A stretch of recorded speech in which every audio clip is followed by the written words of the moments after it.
H's on the beat.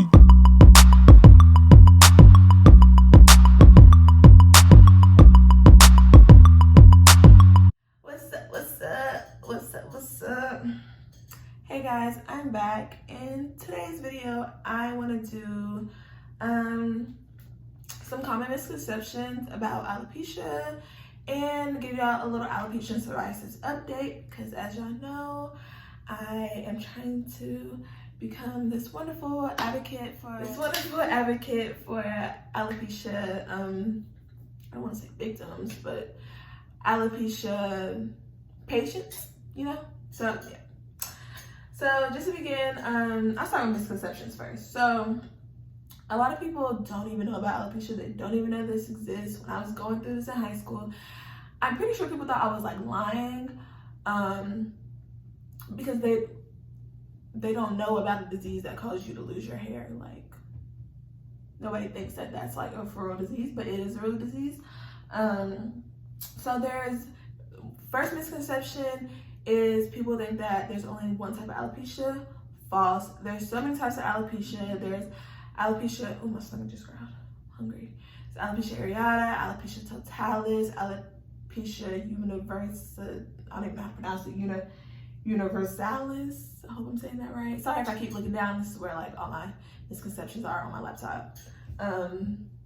There's traction alopecia, and there's some other alopecias that I don't know how to pronounce for real. So as y'all know, my type of alopecia is alopecia areata. That's where it occurs in small patches, but now it has transformed into alopecia totalis, and at the end of this video I'll get into what that means. Another misconception about alopecia is that there is a cure. False. There is no cure for alopecia. Doctors don't really know they know what causes it. They know that alopecia is an autoimmune disorder. So basically your immune system is telling your body to attack these healthy hair cells, which causes you to lose your hair.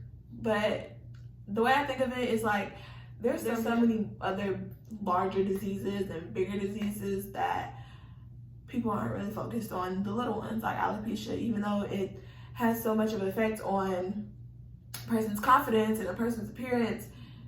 People aren't focusing on that. My stomach keeps growling, so if you hear it, I apologize. So yeah, there is no cure for alopecia. There are some things that are supposed to help with alopecia, and trust me, I've been through all those things, and in my case it didn't work out for me. But there has been other other cases where treatments have helped. So like they have injections, they have liquid nitrogen or whatever. I already know, I got that done. They sprayed this super cold spray on me, and it was supposed to help stimulate growth. Yeah. Another myth is that alopecia is a form of cancer. It is not a form of cancer. I know people with alopecia, especially alopecia totalis and alopecia areata, can appear to look like a cancer patient. And I don't want to say look like a cancer patient, because what does a cancer patient look like? But you know how chemo causes cancer patients to lose all their hair and their eyebrows. Alopecia also has that same effect. Causes people to lose their hair, lose their eyebrows, lose hair on their body.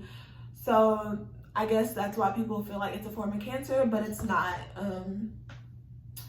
Yeah, and it's not contagious or anything like that. If I touch you, you're not gonna get alopecia. If I touch you, you're not gonna get psoriasis. Like, come on, I can't stand people like that. And that's actually myth number 5, that alopecia is contagious. It's not. Like, I'm not gonna touch you and you're gonna go bald. Like, no. Another myth is that stress is not a trigger of alopecia, when this is also false. Stress is not necessarily the sole main reason that someone has alopecia, but it can definitely trigger it. And I definitely feel like this was this happened in my case.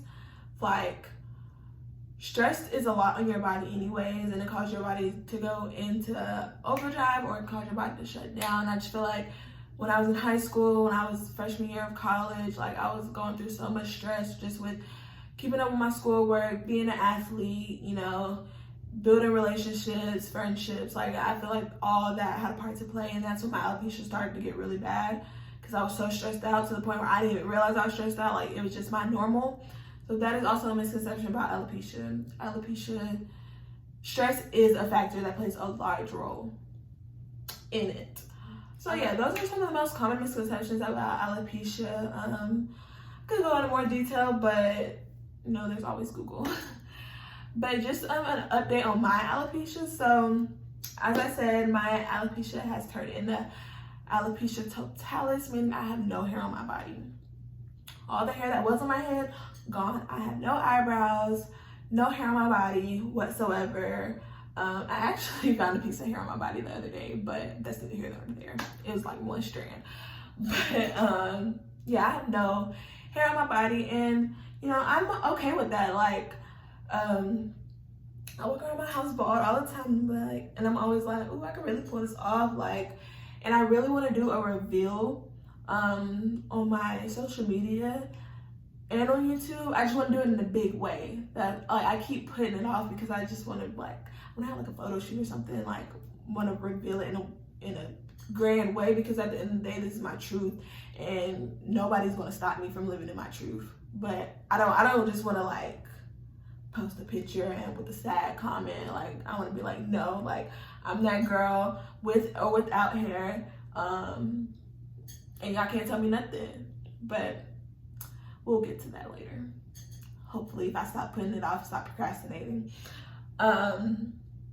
An update on my psoriasis is, I know I touched on this on my other video, which if y'all have not seen my alopecia story, I definitely encourage y'all to check it out. It's emotional, it's real, it's raw. Like, it's a long video, but I've been dealing with this thing for a long time. My psoriasis is, for the most part, completely gone. As I mentioned in the video before, I was just starting Humira treatments. And when I say Humira cleared that thing up, like, as soon as I, like, my first shot that I had to take, like, it cleared it up. And I didn't want to, like, just stay on the medicine after that happened. So I stopped taking it. And of course, when I stopped taking it, it came back, which was unfortunate. So I started taking it again. But and it cleared it up. Like, it was like gone. Like, and when I say, like, I had a lot of psoriasis on my scalp, on my elbow, but it was completely gone. So Humira it definitely worked wonders. But now I'm off of it again, and I have like a few patches on my head, and they're like not even big, like not even the size of a dime. So they're very manageable. They don't itch uncontrollably because they're super small. I'm gonna try some more like natural remedies for that, just because I don't want to.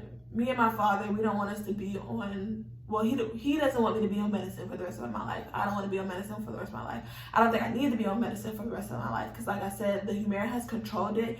And even though I'm not on it anymore, I've been off of it for a good couple months. Even though I'm not on it anymore, I haven't seen any like super outrageous reoccurrence of it. So yeah, I'm doing really well. I'm managing it. I'm confident in myself. I'm confident in my appearance. That's not to say that my confidence doesn't dwindle every once in a while, because I feel like that's natural for any person, no matter what you're going through. I'm not gonna say I'm 100% like, oh yeah, I'm just never about to wear a weave again or a wig again, because I love weave. I love wigs. Like, I loved hair before I even lost my hair, and I love how I can be a different person. Like, y'all see this color in my hair. I can be a different person when I want to. So, I mean, if you see me with a wig on, that's not me hiding myself. That's me really expressing myself, because I like to express myself through my different hairstyles. I like to go short one day, colorful one day, and now that I'm not cheerleading anymore, I can really express myself with my hair. Because we had to wear, we couldn't get certain colors in our hair, but you know, that's neither here nor there. That's not a bad thing. But I also do want to put myself out there with no hair, because I also feel like I look good with no hair. Like, luckily my head is not crazy big or crazy weird shape to where I can't pull off a bald look, because I definitely can. Okay, so if y'all want to see my big reveal or give me ideas on how I should do my big reveal, like this and comment down below. Yeah, I hope I cleared up some of the misconceptions about alopecia, as well as giving you guys an insight onto how I'm doing now. I'm doing fine, I'm doing great, I'm happy, I'm content, all of the above. So always remember, baby girl, be bold, be beautiful, and be you. Don't let anybody tell you otherwise. Don't let anybody tell you that you're not beautiful, because you are, okay? So see you guys in the next video. Bye.